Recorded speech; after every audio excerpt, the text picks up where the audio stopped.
seeing is severe backlash in the sense that people do not want to see Black and brown people excel in this country. And I think it's a really something that is unfortunate that we have to pay attention to, and allowing the courts to legitimize and license discrimination in this kind of way really makes our country not the country that we want it to be, not the kind of future that we want to push forward. Yes, that was Representative Ilhan Omar, and she was just on point about today's ruling by the US Supreme Court, pretty much killing President Joe Biden's student loan forgiveness plan. And this would have relieved debt for millions of people, helping close the racial wealth gap on top of it. But before we hit those racial elements, here's the headline from the New York Times. Yeah, it reads, Supreme Court strikes down Biden's debt forgiveness plan. In a 6-3 decision, the court's conservative majority rejected President Biden's plan to cancel more than $400 billion in student loan debt for millions of borrowers. It would have been one of the most expensive executive actions in US history, and now it has been kiboshed.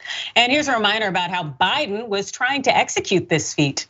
President Biden contended his administration had the authority to forgive student loan debt under the Higher Education Relief Opportunities for Students Act of 2003, which was the HEROES Act. The law allows the education secretary to waive or modify loan provisions in response to a national emergency, such as the coronavirus pandemic, which hopefully we all survived. But as you can see from this next graphic up here, that the 6 right-wing conservative justices, they came together to reject Biden's efforts.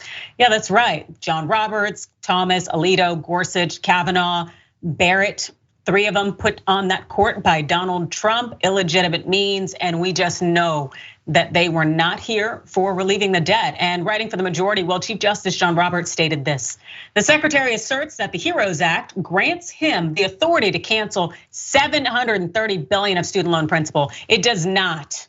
We hold today that the act allows the secretary to waive or modify existing statutory or regulatory provisions applicable to financial assistance programs under the Education Act, not to rewrite that statute from the ground up. Now, Biden's plan would have canceled up to $10,000 in federal student loan debt for many borrowers, $20,000 for Pell Grant recipients, which are those who grew up in extremely impoverished conditions.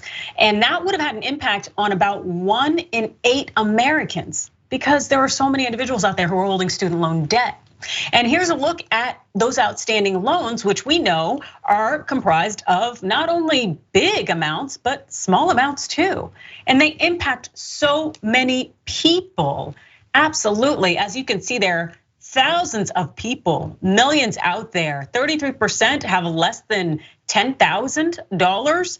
But there are 7% at more than $100,000. And as somebody who has 3 advanced degrees, 1 being a JD from what was the most expensive university, law school in the country when I went, I can tell you, I know what it's like to have 6-figure debt. Unfortunately, I have very, very little today, but most people don't have that. And what we do know is that most people who are Black are the ones that are suffering, because student loan forgiveness would have helped close the racial wealth gap over time. And we also know Black students happen to suffer the most. As you can see here, from this chart, the average amount of Black borrowers take out, we're looking at 40 grand versus white borrowers. And the reality is that we have a thing called generational wealth that has been afforded to white Americans from all of the other opportunities that have been given, that have been state sanctioned, racially based opportunities for white people to enjoy free housing, and have loans be wiped out, and so on and so forth. And we have this from the Legal Defense Fund. As students of color begin college, the racial wealth gap often worsens because they have fewer socioeconomic resources, less parental and generational wealth, less home equity to finance a loan, and fewer savings. Students of color are forced to take on more debt to cover tuition and living expenses to make up for the wealth gap between them and their white peers. It's a reality of the conditions of which this country has created that racial wealth gap. And Biden appears to be recalibrating right now following today's decision. He had tweeted out this: unthinkable. This fight isn't over. I'll have more to announce when I address the nation this afternoon. And as I understand, that should be coming up very soon if it hasn't just popped off. But the reality is that we kind of expected this ruling to come out from the US Supreme Court. We saw them tear down affirmative action yesterday. And so it seems that anything that would help uplift Black and brown people from a nation that has really denigrated us is something that the US Supreme Court is not here for. Mondale, do you think I'm getting that right?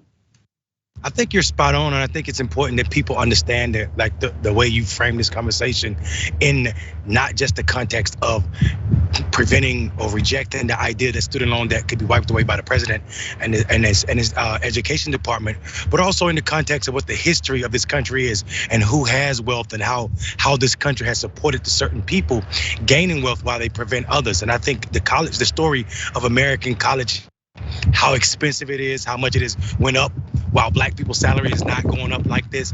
We see more and more ways it is becoming almost impossible for Black people to afford college in this country, even though we know as we see Black women beginning to attain more and more degrees, it's becoming more and more impossible, or more hurdles are being put in front of us. I seen online, Twitter especially, people going in saying, well, Black families should do better.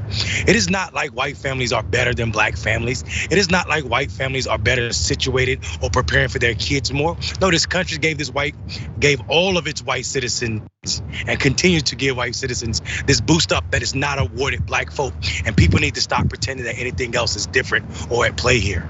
No, you're absolutely right. And the fact is that in terms of our education system and how we like to keep people ignorant, while we know that there are stereotypes, lies, and myths that are being promulgated outside of the educational institution, is the reality that white people have gotten a boost up from the nation from day one. They got to ride on the backs of Black people as we built this country. And then on top of that, when we were supposed to get 40 acres and a mule, no, they gave that to white people. And then we have the GI Bill. We have all of these conditions. We have redlining. We have things that have shown that white people have been able to benefit since day one. And also, you see this stuff with the affirmative action, where the vast majority of people getting into these Ivy League schools are legacy admissions. Guess what? These schools didn't really allow Black people, Jews, people of color for centuries. They didn't let people in. And as a result of that, yeah, you do have a legacy that comes with a leg up, even if you don't necessarily have the intellectual capacity to show the grades. And yet still we're gonna have affirmative action torn down when also we know that white women have been the primary beneficiaries of it.